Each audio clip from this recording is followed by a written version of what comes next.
ठीक है। पहले की बात करते हैं संघ और राज्य क्षेत्र, संघ और राज्य क्षेत्र, ठीक है। संघ और राज्य क्षेत्र की बात की है एक के अंदर, ठीक है। दो के अंदर किस चीज़ की बात की है, बाहर से राज्यों को प्रवेश, बाहर से राज्य का प्रवेश 2 नंबर से करते हैं। 2 नंबर से किसी बाहर से राज्यों का अपने प्रवेश कर लेते हैं। बाहर से करना हो तो कैसे करेंगे, 2 नंबर तरीके से दूसरों की चीज़ें हड़प लेंगे। 3 नंबर में 3 ब्रदर्स, 3 भाई है ना, उनमें बंटवारा, यानी अंदर के क्षेत्रों में क्या करना, क्षेत्रों की सीमाएं चेंज करना है ना, सीमाएं चेंज करना, सीमाएं चेंज करना, क्षेत्रों की सीमाएं चेंज करना। 4 नंबर में क्या है, आर्टिकल 2 और 3 में जो कॉन्स्टिट्यूशन अमेंडमेंट होंगे वो कॉन्स्टिट्यूशन अमेंडमेंट नहीं कहलाएंगे, ठीक है। और 5 के अंदर 5 से लेकर के 11 तक क्या है, नागरिकता। 5 से लेकर के 11 तक नागरिकता है, तो 5 में सबसे पहले नागरिकता की बात की गई है।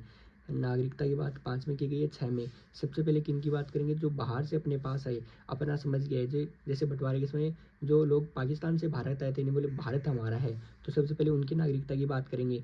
तो जो भारत आए उनकी नागरिकता 6 में। 7 में जो साथ में उनकी बात करेंगे, जो साथ छोड़ गए ना, जो साथ छोड़ गए, जो भारत से पाकिस्तान चले गए फिर भारत आए, उनकी नागरिकता।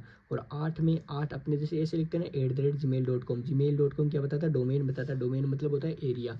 तो 8 में हो जाएगा भारतीय मूल के है ना, भारतीय मूल के जो विदेश में रहते हैं उनकी नागरिकता। 9 में क्या है, 9 में यानी नो नागरिकता, नागरिकता है ना, नागरिकता नहीं रहेगी अगर तुम किसी अन्य देश की नागरिकता एक्सेप्ट कर लोगे। उसके बाद में 10 में, 10 के अंदर क्या है, नागरिकता का बने रहना है ना।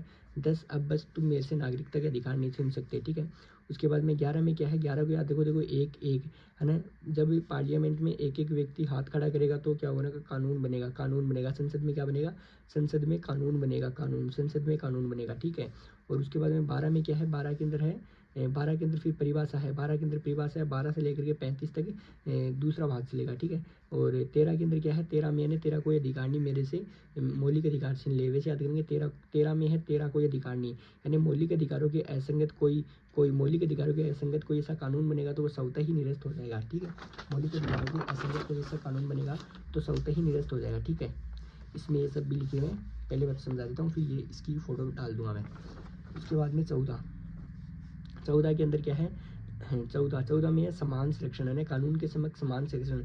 14 करने में अपने किसी में भेदभाव नहीं करते हैं ना, ठीक है। 15 देखो, 15 को ऐसे लिखते हैं, और 15 में 5 प्रकार के, 15 में ये लास्ट में 5 है ना, तो 5 प्रकार के भेदभाव के बारे में बात की गई है ना।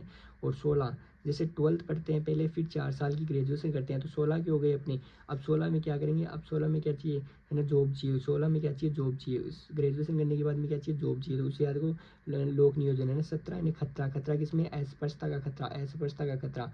और 18 की अगर बात करें तो 18 उपाधि, 18 को कहूँ कोई मेरे को उपाधि नहीं दे सकता 18 में, 19 में वहाँ के अभिव्यक्ति की स्वतंत्रता। और 20 के अंदर